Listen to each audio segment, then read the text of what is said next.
Hi everyone, welcome to study world classes.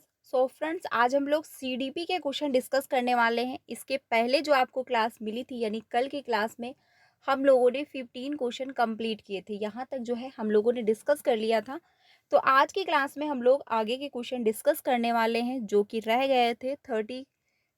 30 number का जो है पूरा एक सेट होता है जिसमें हम लोगों ने 15 क्वेश्चन कवर कर लिए थे। 15 क्वेश्चन रह गए थे, तो वो आज की क्लास में हम लोग डिस्कस करने वाले हैं।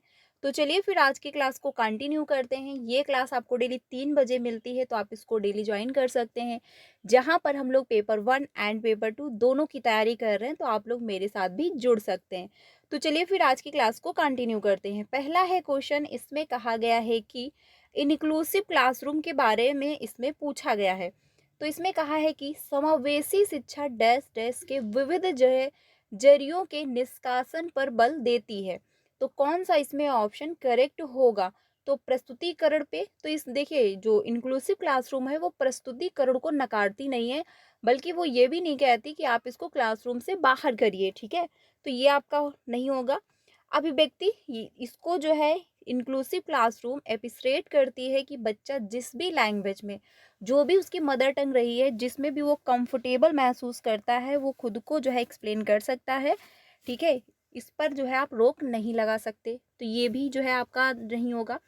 संलग्नता इसको भी इंक्लूसिव क्लासरूम में जो है इंक्लूड किया जाता है, लेकिन भेदभाव जो है इसको इंक्लूड नहीं किया जाता है। और यहाँ पर दिया गया है निष्कासन पर बल देती है। तो भेदभाव जो है इसके निष्कासन पर इंक्लूसिव क्लासरूम जो है बल देती है कि किसी भी प्रकार का भेदभाव आपको नहीं करना है क्लासरूम में। बच्चा कैसा भी है, कैसा भी उसका बैकग्राउंड रहा है, बच्चा देखने में अच्छा नहीं है, बच्चा काफ़ी अट्रैक्टिव है, बच्चा अच्छी फैमिली से बिलोंग करता है, काफ़ी रिच फैमिली से है, या फिर दूसरा बच्चा जो है पिछड़े बैकग्राउंड से आया हुआ, जिसकी आर्थिक स्थिति अच्छी नहीं है, या फिर जिसकी लैंग्वेज भी अच्छी नहीं है, बट आपको उसको अलग नहीं करोगे, आप उसको क्या है इंक्लूड करोगे, कैसा भी बच्चा होगा। लेकिन भेदभाव को जो है इंक्लूसिव क्लासरूम निष्कासित करती है, यानी बाहर करती है। आंसर यहाँ पे आपका जो है 4 ऑप्शन करेक्ट हो जाएगा। अगले क्वेश्चन पे चलते हैं। अगला है 17 में कहा है कि एक ऐसी कक्षा में जिसमें विविध सामाजिक आर्थिक परिवेशों से विद्यार्थी आते हैं, एक अध्यापिका को क्या करना चाहिए? यानी एक ऐसी क्लासरूम है जिसमें विभिन्न सामाजिक आर्थिक परिवेशों के बच्चे आते हैं। जैसे कि क्लासरूम जब होती है, तो उस अगर उसमें 30 बच्चे हैं, तो 30 बच्चे जो है 30 प्रकार के होंगे, उनकी आर्थिक स्थिति एक नहीं होगी, वो एक ही समाज से बिलोंग नहीं करते होंगे, उनकी अलग अलग कंडीशन होंगी। तो ऐसे जो क्लासरूम होती है उसमें एक टीचर क्या करेगा, ये आपको बताना है क्वेश्चन नंबर 17 में। तो पहला है, अधीनस्थ समूहों से संबंधित विद्यार्थियों के लिए जो है कमतर अपेक्षाएं बनाना और जो है कामयाब रखना, कि आप उनसे जो है कम अपेक्षाएं करोगे क्योंकि अलग अलग बैकग्राउंड से बच्चे हैं, ऐसा आपको नहीं करना है। समावेशी भाषा जैसे कि हमारा विद्यालय हमारी कक्षा का इस्तेमाल करना, या फिर प्रबल समूहों से संबंधित विद्यार्थियों में अलगाव की भावनाओं को बढ़ावा देना। तो अलगाव की भावना आपको बच्चों में पैदा नहीं करनी है। ठीक है, अधीनस्थ समूहों से संबंधित विद्यार्थियों के बारे में रूढ़िवादित्व को बढ़ावा देना और जो है रूढ़िवाद भय पैदा करना। तो जो जेंडर स्टेरियोटाइप बना हुआ है, जो रूढ़ियां बनी आई हैं, उनको आप बढ़ावा दोगे, उनके प्रति जो है डर पैदा करोगे, तो ऐसा भी आपको बच्चों में नहीं करना है। आंसर यहाँ पे आपका जो है 2 ऑप्शन करेक्ट होगा, क्योंकि इंक्लूसिव क्लासरूम जो होती है समावेशी भाषा जैसे कि हमारा विद्यालय। अब हमारा विद्यालय में सभी का विद्यालय आएगा, चाहे बच्चा किसी भी बैकग्राउंड का रहा हो, कैसा भी दिखता हो, कोई भी उसकी कंडीशन रही हो, किसी भी प्रकार की उसको डिसेबिलिटी हो, वो विद्यालय क्या है, सभी का है। हमारी कक्षा यानी हमारी क्लासरूम, अब इसमें पार्टिकुलर एक पर्सन की जो है क्लास नहीं है, बल्कि सभी की है। कैसा भी बच्चा है वो क्लास सभी की है। तो इस शब्द का जब आप प्रयोग करोगे, हमारा विद्यालय, हमारा क्लासरूम, हमारे फ्रेंड, तो ये क्या है, इसमें जो अपनत्व की भावना आएगी और किसी भी बच्चे को ये फील नहीं होगा कि हमको अलग किया जा रहा है। आंसर यहाँ पे जो है वो सेकंड ऑप्शन करेक्ट हो जाएगा। 18 पे चलते हैं। क्वेश्चन नंबर 18 है कि दृष्टिबाधित विद्यार्थियों के सफल समावेशन के लिए अध्यापक को क्या करना चाहिए। यानी कि जिसको देखने में समस्या है तो उसकी सफल समावेशन आप करना चाहते हो, उसको अच्छे से इंक्लूड करना चाह रहे हो, तो आपको क्या करना होगा। पहला है अवधारणा की व्याख्या के लिए चित्रों का जो है प्रयोग करना चाहिए। यानी कि बच्चे को क्या है, ऑलरेडी प्रॉब्लम है देखने में, बट आप चित्रों का प्रयोग कैसे करोगे जब उसको देखने में समस्या हो रही है पहले से ही, तो ये नहीं होगा। सभी प्रकार की लिखित सामग्रियों को मौखिक रूप से प्रस्तुत करना चाहिए। या फिर विद्यार्थी से बात करते समय हाथों का खूब इस्तेमाल करना चाहिए, यानी एक्टिविटी करनी चाहिए। तो बच्चे को दिख नहीं रहा है, आप चाहे एक्टिविटी करें, चाहे कुछ भी प्रयोग करें, चाहे ब्लैक बोर्ड का प्रयोग करें, बच्चे को ऑलरेडी प्रॉब्लम है, वो देखकर नहीं सीख सकता। दिखाए जा रहे वीडियो के उप शीर्षक देना चाहिए। तो वीडियो वो कैसे देखेगा, क्योंकि उसको समस्या है। यहाँ पे जो आंसर होगा वो सेकंड ऑप्शन आपका करेक्ट हो जाएगा, क्योंकि बच्चे को देखने में प्रॉब्लम है बट सुनने में समस्या उसको नहीं है। तो मौखिक रूप से जब आप प्रस्तुत करोगे तो बच्चा सुनेगा, सुन करके वो चीज़ों को कनेक्ट करेगा और समझेगा भी। तो यहाँ पे जो आंसर होगा वो आपका सेकंड ऑप्शन करेक्ट हो जाएगा। नेक्स्ट पे चलते हैं। अगला है क्वेश्चन नंबर 19। ये इंपॉर्टेंट है, ये भी पूछता है।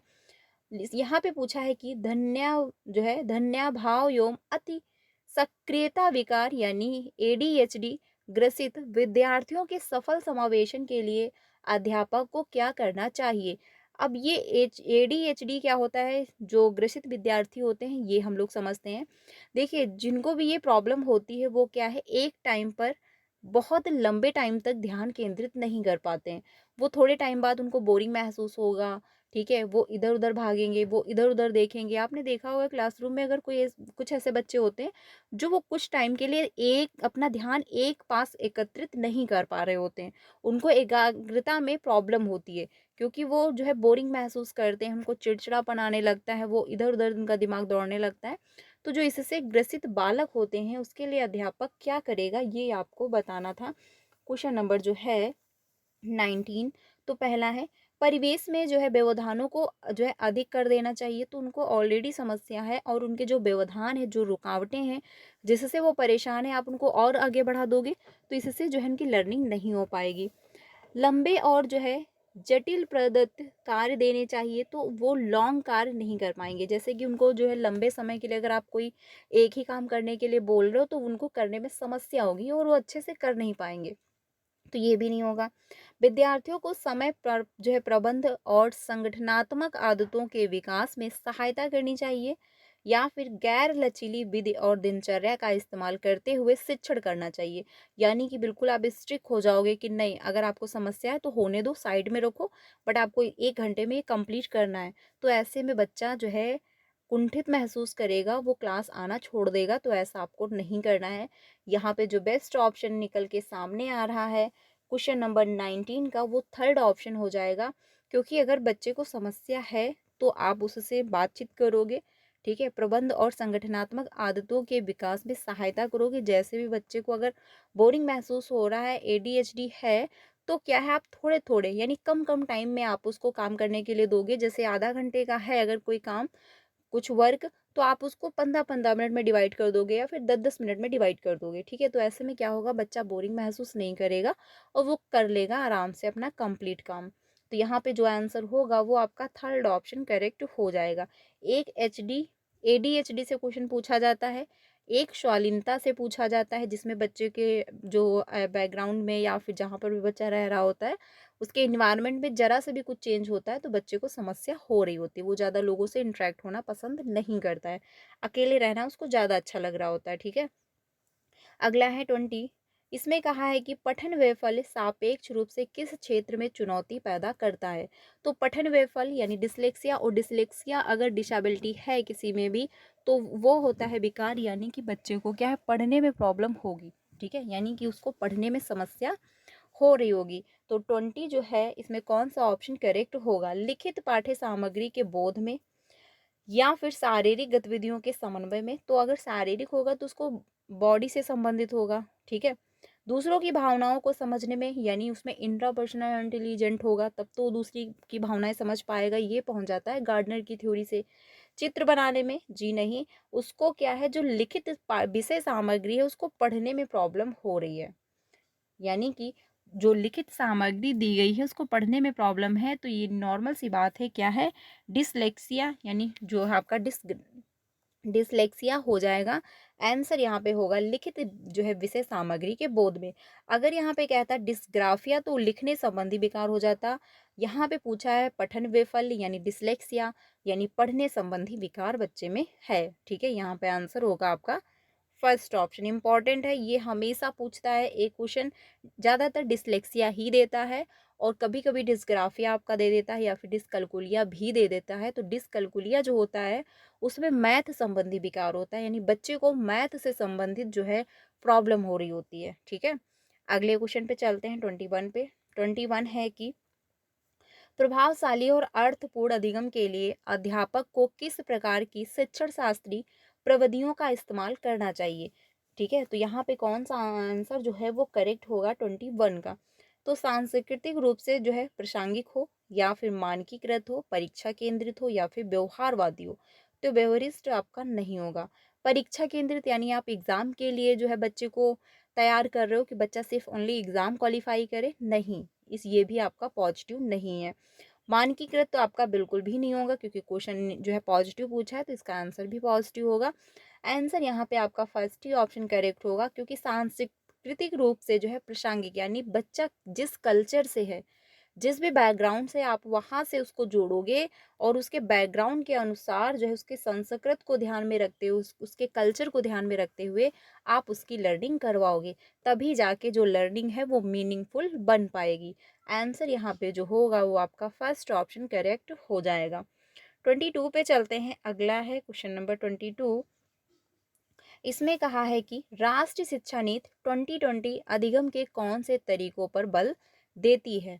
तो पहला है अनुभवात्मक अधिगम, या फिर जो है डिजिटल अधिगम, या फिर वैज्ञानिक अधिगम, या फिर करके सीखना। यहाँ पे आंसर जो है कौन सा करेक्ट होगा?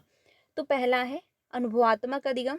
इस तरीके पर भी जो है 2020 बल देता है, यानी राष्ट्रीय शिक्षा नीति जो है एनईपी 2020 इस पर भी बल देता है कि बच्चा अनुभव करके सीखे। डिजिटल अधिगम यानी उसकी डिजिटल लर्निंग होनी चाहिए, जिस मतलब जो आज के आधुनिक जो युग चल रहा है इसमें कौन सी जो है किस फील्ड में ज़्यादा, जैसे कंप्यूटर हो गया, आजकल जो है सोशल मीडिया से ज़्यादा यानी इंटरनेट की जो लर्निंग है वो ज़्यादा बेहतर चल रही है, तो उससे रिलेटेड जो है अधिगम बच्चे को कराया जाता है। वैज्ञानिक अधिगम हो गया करके सीखना। ये सभी ऑप्शन क्या हैं, सही दिए गए हैं। तो यहाँ पर आंसर होगा 4 ऑप्शन, क्योंकि फर्स्ट सेकंड थर्ड और फोर्थ इन सभी पर जो है बल देता है राष्ट्रीय शिक्षा नीति 2020, एनईपी 2020 इस पर बल देता है। तो आंसर यहाँ पे 4 ऑप्शन आपका होगा। अगले क्वेश्चन पे चलते हैं 23 पे। 23 है कि अध्यापकों को विद्यार्थियों के अधिगम युक्तियों के हर संडे को मैं लाइव आती हूँ। ठीक है, इस भी संडे को आई थी शाम 4:30 बजे 4:30 पे। तो सेशन में ज़रूर ज्वाइन हुई है। कोई भी अगर क्वेरी है, सीटेट की तैयारी कैसे करनी है, कम टाइम में कैसे अच्छे नंबर गेन करने हैं, कैसे पेपर को अटेंड करना है, वो सब कुछ हम लोग वहाँ पर डिस्कस करते हैं। तो सेशन में ज्वाइन ज़रूर होइएगा। संडे को हर संडे को मिलती हूँ मैं, 4:30 बजे लाइव आती हूँ, तो ज़रूर ज्वाइन होइएगा। बाकी क्लासेस जो ये सीडीपी की हैं वो आपको 23 क्लासेस कंप्लीट हो चुकी हैं। तो हर क्लासेस को ज्वाइन करिए, जिसमें हम लोग पीवाईक्यू और कंटेंट सभी कंप्लीट कर रहे हैं। बाकी सारी क्लासेस हो रही हैं, तो आप लोग वो भी क्लासेस ज्वाइन कर सकते हैं। यहाँ पे जो है पूछा है कि अध्यापकों को विद्यार्थियों के अधिगम युक्तियों के अर्जन को सुगम सहज करना चाहिए। निम्नलिखित में से कौन से तरीके का इस्तेमाल शिक्षार्थियों के अधिगम कौशली जो है भूत बनाने के लिए किया जा सकता है? तो यहाँ पर जो आंसर होगा वो कौन सा करेक्ट होगा? तो पहला है विद्यार्थियों को चिंतन के अभिसारी तरीके के अवसर देकर, यानी कि आप विद्यार्थियों में अभिसारी चिंतन के अवसर दोगे तो इससे बच्चे का प्रोग्रेस नहीं हो पाएगा, क्योंकि अभिसारी का मतलब होता है कन्वर्जन थिंकिंग। अब कन्वर्जन थिंकिंग जो होती है इसका मतलब होता है संकुचित, यानी बच्चा हर पक्ष के बारे में नहीं सोचता, नहीं समझता है, बस उसका एक फिक्स एक ही आंसर होता है। अगर उसको आ रहा है तो वो बता पाएगा, अगर नहीं आता है तो ये नहीं है कि वो अपना दिमाग का प्रयोग कर रहा है, वो इधर उधर तर्क कर रहा है, वितर्क कर रहा है, तो उससे उसका आंसर निकल आएगा, ऐसा इसमें नहीं है। तो इसमें क्या होता है, इसका संकुचित होता है, इसमें बच्चे का कोई डेवलपमेंट नहीं हो पा रहा होता है। विद्यार्थियों को आप वास्तविक उद्देश्य और समय तालिका बनाने में मदद करें, या फिर जो है विद्यार्थियों में स्वयं से प्रश्न करना और स्व आकलन समुन्नत करें, या फिर जो प्रासंगिक नहीं है उस पर ध्यान केंद्रित करने के लिए प्रोत्साहित करें। यहाँ पे जो आंसर होने वाला है 23 का, वो कौन सा करेक्ट होगा? तो आंसर यहाँ पे जो होगा वो आपका थर्ड ऑप्शन होगा, क्योंकि जो प्रासंगिक नहीं है यानी जो एक दूसरे से कनेक्ट ही नहीं हो रहा, जिसका कोई मतलब ही नहीं है, आप उस पर बच्चे को ध्यान केंद्रित क्यों करने के लिए बोलोगे? मान के चलिए क्लास चल रही है हिंदी की, तो अब आप बच्चे से ये तो नहीं कहोगे कि आप साइंस पे ध्यान दो, ये तो नहीं कहोगे आप इंग्लिश पे ध्यान दो। जो क्लास चल रही है, जिस भी पीरियड की, जिस भी सब्जेक्ट की, आप उस पर ध्यान दिलाओगे बच्चे को, तो ये भी आपका नहीं होगा। आंसर यहाँ पे होगा थर्ड ऑप्शन, क्योंकि विद्यार्थियों में स्वयं से प्रश्न करना और स्व आकलन करने के लिए समुन्नत करोगे। आंसर यहाँ पे थर्ड ऑप्शन आपका हो जाएगा, क्योंकि बच्चा जब खुद से प्रश्न करेगा, ठीक है, और साथ ही खुद का असेसमेंट भी करेगा, तो उसकी लर्निंग बेहतर हो पाएगी और वो आराम से अपनी लर्निंग को प्रोग्रेस कर पाएगा। जब बच्चा खुद से आकलन करता है या स्व असेसमेंट कर रहा होता है या फिर खुद से प्रश्न कर रहा होता है, तो जो भी मिस्टेक होते हैं उसके द्वारा या फिर जो भी गलतियाँ उसने कर रखी है, वो उसका एनालिसिस करता है और खुद बिलीव कर रहा होता है कि हाँ, मेरे द्वारा यहाँ पर गलती हुई है। आंसर यहाँ पे होगा आपका थर्ड ऑप्शन। 24 पे चलते हैं। 24 है कि प्रभावशाली समस्या समाधान कारक होने के लिए अध्यापक को शिक्षार्थियों में किसके इस्तेमाल को हतोत्साहित करना चाहिए, यानी प्रॉब्लम सॉल्विंग की बात यहाँ पर की गई है, तो किसको आप हतोत्साहित करोगे, यानी अप्रिशिएट आपको नहीं करना है। तो अनुक्रिया समुच्चय होगा, या फिर कलन विधि होगा, या फिर अन्वेषण विधि होगा, या फिर समयानुमान होगा। तो यहाँ पर जो है आंसर निगेटिव होगा, क्योंकि जो यहाँ पर पूछा है हतोत्साहित करना, तो समयानुमान यानी समय के साथ आप अनुमान लगा रहे हो, तो इसको तो आप अप्रिशिएट करोगे। अन्वेषण यानी खोजबीन की प्रॉब्लम आखिर हुई है तो कैसे हुई, आप उसके बारे में तर्क वितर्क करोगे, खोज करोगे कि आखिर प्रॉब्लम की सच्चाई क्या है, तो ये भी जो है आपका पॉजिटिव है। कलन विधि ये भी आपका होगा, लेकिन जो यहाँ पर आंसर होने वाला है 24 का, वो फर्स्ट ऑप्शन होगा, यानी अनुक्रिया समुच्चय, यानी एक ही जैसे आप फॉलो नहीं करोगे रूल को। जब प्रॉब्लम एक जैसी नहीं है तो प्रॉब्लम का सोल्यूशन भी एक जैसा नहीं होगा, ठीक है, क्योंकि सारी प्रॉब्लम एक जैसी नहीं होती, आप सारी प्रॉब्लम को एक तरीके से सॉल्व नहीं कर सकते हैं। तो यहाँ पे जो आंसर होगा, आप इसी को क्या है, हतोत्साहित करोगे, क्योंकि जो प्रॉब्लम है एटलीस्ट आप सबसे पहले प्रॉब्लम को समझेंगे, फिर उसको उसके हर पक्ष के बारे में जानेंगे कि क्या क्या हुआ है, फिर आप कोई एक राय ले पाएंगे कि हाँ, इसको हम कैसे सॉल्व कर सकते हैं, फिर आप उस पर वर्क करेंगे। लेकिन यहाँ पर आप सभी प्रॉब्लम के लिए एक जैसा रूल फॉलो नहीं कर सकते। तो यहाँ पे जो आंसर होने वाला है वो फर्स्ट ही ऑप्शन आपका करेक्ट हो जाएगा। अगले क्वेश्चन पे चलते हैं 25 पे। 25 में कहा है कि जल के स्रोतों के बारे में चर्चा करते हुए रानी उत्तर देती है कि नल और जो है फव्वारा पानी के मुख्य स्रोत हैं। उसका उत्तर किसका जो है प्रतिनिधित्व करता है? तो यहाँ पर जो है आंसर कौन सा होगा 25 का? पहला है उसकी समझ जो उसके अनुभवों के आधार पर बनती है, या फिर उसकी निम्न अंतर्वैयक्तिक और अंतर्वैयक्तिक बुद्धि, ये नहीं होगा, इंटरपर्सनल इंट्रापर्सनल इंटेलिजेंट, ठीक है। नई अवधारणाएं सीखने के लिए अभिप्रेरणा की कमी है, तो ये भी कमी उसमें नहीं है, क्योंकि उसने क्या है, नल को फव्वारा पानी के मुख्य स्रोत बता दिया उसने, जो उसने देख रखे थे। उच्च स्तरीय समस्या समाधान कौशल, ये भी आपका नहीं होगा। देखिए यहाँ पर जो है बच्चे का खुद का एक अनुभव है। एक क्वेश्चन बहुत ज़्यादा पूछता है, काफ़ी बार रिपीट हुआ है, कि एक छोटा बच्चा है, वो ये कहता है कि जो दूध है ये बूथ से मिलता है। उसको ये नहीं पता कि दूध ये जो है हमको गाय के द्वारा भी मिल रहा होता है, भैंस के द्वारा भी मिलता है। उसको ये लगता है कि ये जो दूध है हमको सिर्फ क्या है, बूथ से ही आता है, यानी जिस भी शॉप से उसके पेरेंट्स लेकर आते हैं, तो उसको ये फील होता है कि ये वहीं से मिलता है, वहीं से बनाया जाता है।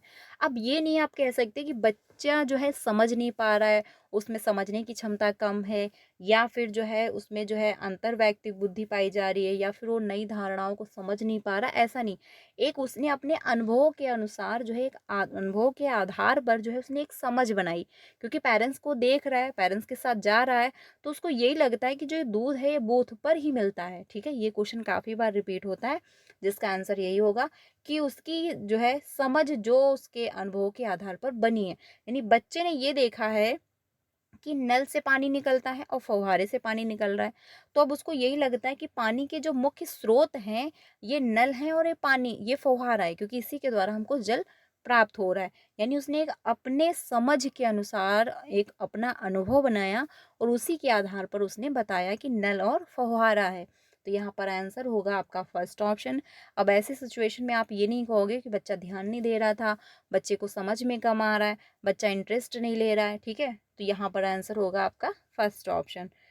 26 पे चलते हैं। 26 में पूछा है, निम्नलिखित में से कौन सा जो है अधिसंज्ञानात्मक कौशलों का भाग नहीं है, ठीक है। अधिसंज्ञानात्मक यानी मेटा कॉग्निशन के बारे में पूछा है। तो योजना है, पर्यवेक्षण है, मूल्यांकन है, निष्क्रिय अनुकरण है। यहाँ पे जो आंसर होने वाला है 26 का वो 4 ऑप्शन होगा, क्योंकि निष्क्रिय अनुसरण, आप निष्क्रिय रूप से किसी का अनुसरण नहीं कर सकते, किसी की कॉपी कर रहे हो, तो ये मेटा कॉग्निशन कौशल का जो है भाग नहीं होगा। यहाँ पर आंसर होगा 4 ऑप्शन, क्योंकि अधिसंज्ञानात्मक मतलब क्या होता है, कल्पना परे कल्पनाएं करना, ठीक है। यानी कल्पना परे कल्पनाएं करना मेटाकॉग्निटिव स्किल जो होती है। तो इसमें क्या होता है, थिंकिंग अबाउट थिंकिंग चल रही होती है, बच्चा कल्पना पे कल्पनाएं करता है। वो बैठा अपने घर में है, लेकिन वो ताजमहल के बारे में सोच रहा है, वो मुंबई के बारे में सोच रहा है, वो स्विट्जरलैंड के बारे में सोच रहा है, वो बिहार के बारे में सोच पा रहा है। यानी वो अपने दिमाग में उसकी लॉजिक चल रहा है, ठीक है, वो तर्क वितर्क कर रहा है, वो कल्पनाएं कर रहा है कि हाँ वहाँ पर ये था ऐसे था। तो वो क्या है, ये जो पार्ट होता है, ये थिंकिंग अबाउट थिंकिंग चल रही होती है, यानी अधिसंज्ञानात्मक कौशल है।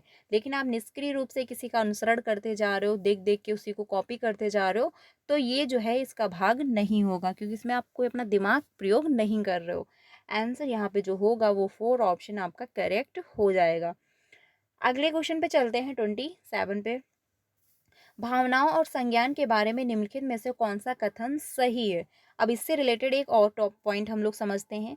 देखिए, इमोशन और जो होते हैं और आपका जो संज्ञान है, यानी इमोशन और जो कॉग्निशन है, इमोशन और जो है कॉग्निशन जो है, ये क्या होते हैं, ये एक दूसरे से रिलेट करते हैं।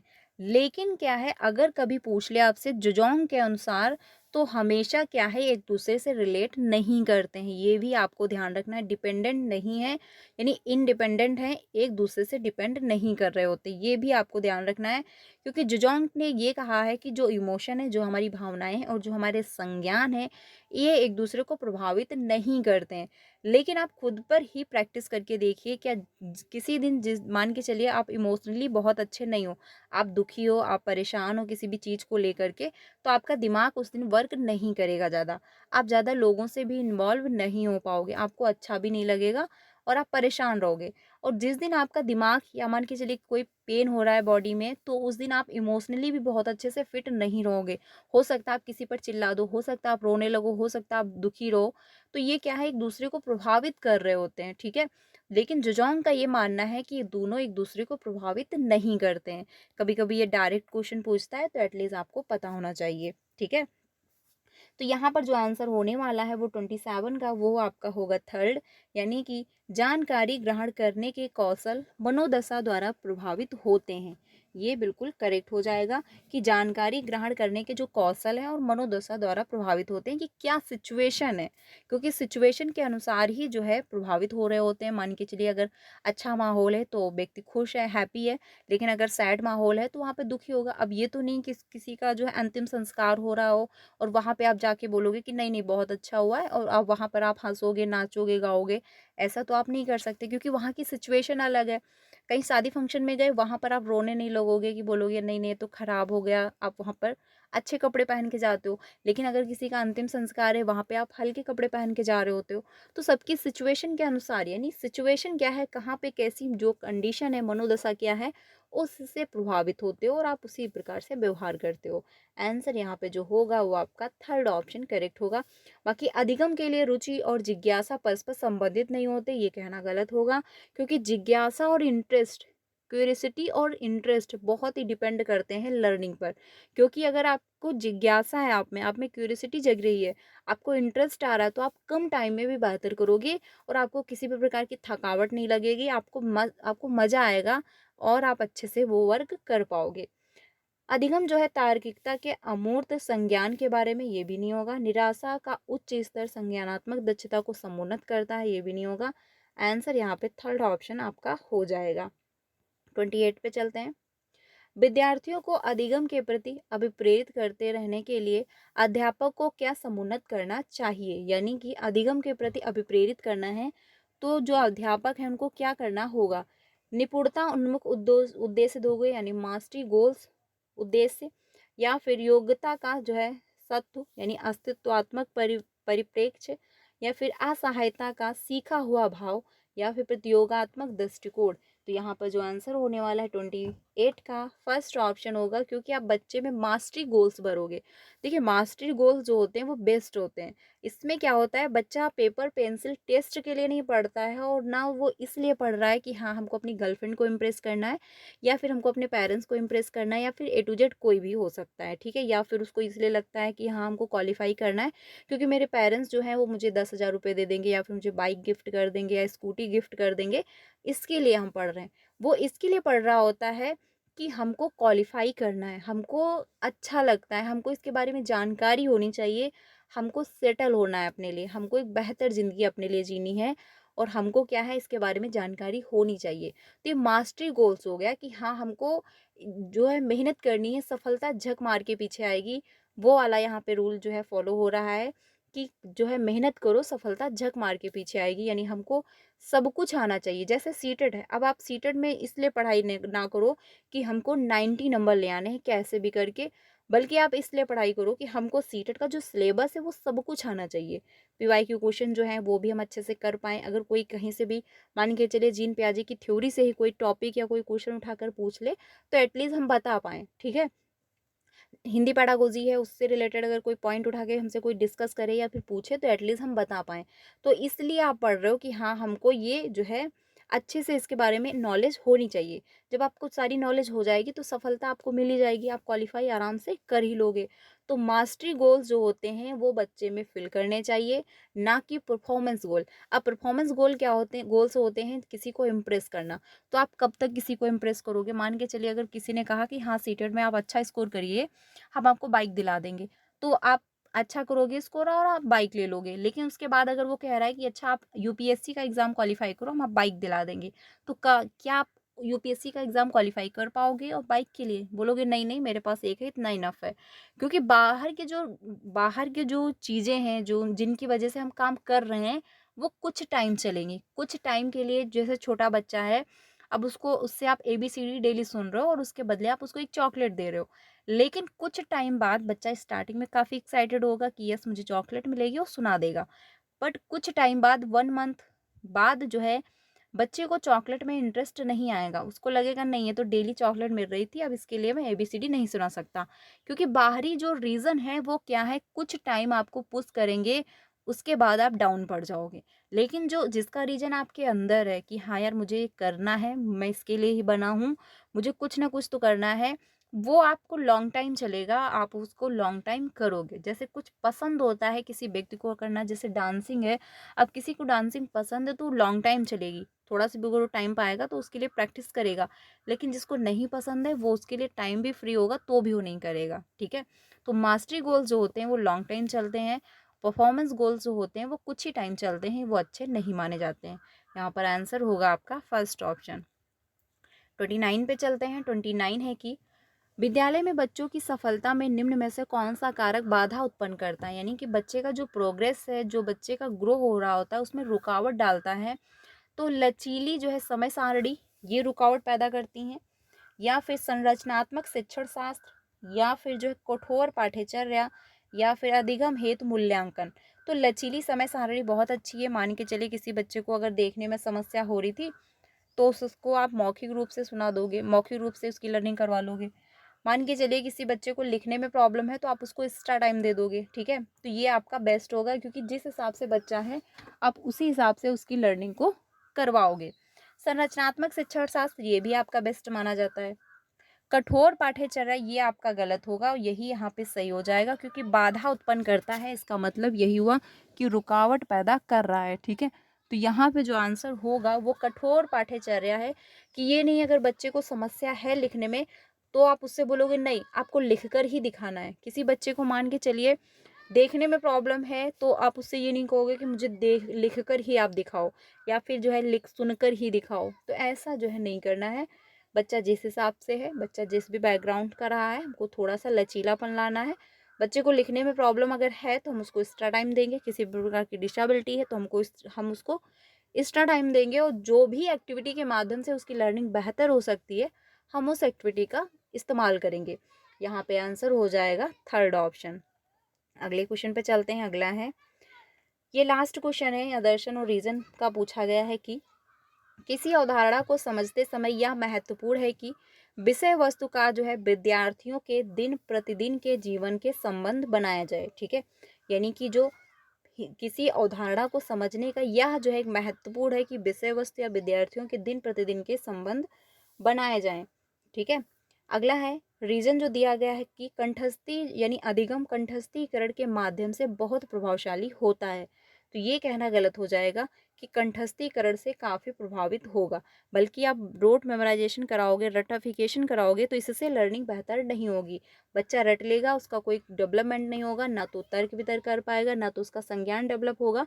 तो ये जो है बेस्ट नहीं माना जाता है, क्योंकि रोट मेमोराइजेशन जो होता है बच्चा सिर्फ रट लेता है, उसमें जो है तर्क वितर्क करने की क्षमता बेहतर नहीं होती है। लेकिन ए ऑप्शन जो दिया गया है वो करेक्ट है, तो यहाँ पर ए सही है लेकिन आर गलत हो जाएगा। तो पहला ऑप्शन नहीं होगा, सेकंड भी नहीं होगा, थर्ड ऑप्शन हो जाएगा कि ए सही है लेकिन आर जो है वो गलत होगा, क्योंकि रोड मेमोराइजेशन जो होता है इससे बच्चा सिर्फ रट लेता है, उसका कोई डेवलपमेंट नहीं हो पा रहा होता है। तो ये गलत हो जाएगा, बट ए सही है, तो यहाँ पे थर्ड ऑप्शन आपका करेक्ट होगा। तो ये थे 15 क्वेश्चन जो कि मैंने आप लोगों के साथ कंप्लीट किए, यानी 13 क्वेश्चन पूरे कंप्लीट हो गए 2 क्लासेस में। तो 15 ऑफ आपके कितने सही हुए वो कमेंट में ज़रूर बताइएगा। क्लास अच्छी लगी हो तो लाइक कर दीजिएगा। ये क्लास डेली 3 बजे होती है, जहाँ पर हम लोग पेपर 1 एंड पेपर 2 दोनों की तैयारी कर रहे हैं, तो आप लोग मेरे साथ भी जुड़ सकते हैं। वीडियो अच्छी लगी तो प्लीज़ लाइक कर दीजिएगा और अपने सारे फ्रेंड को शेयर करिएगा। 5 बजे आपको जो क्लासेस मिल रही हैं उसमें हम लोग जो है ज्योग्राफी क्लास 6 की डिस्कस कर रहे हैं, तो आप लोग वो भी क्लास ज्वाइन कर सकते हैं। तो आज के लिए इतना ही, मिलते हैं नेक्स्ट वीडियो में। Thank you.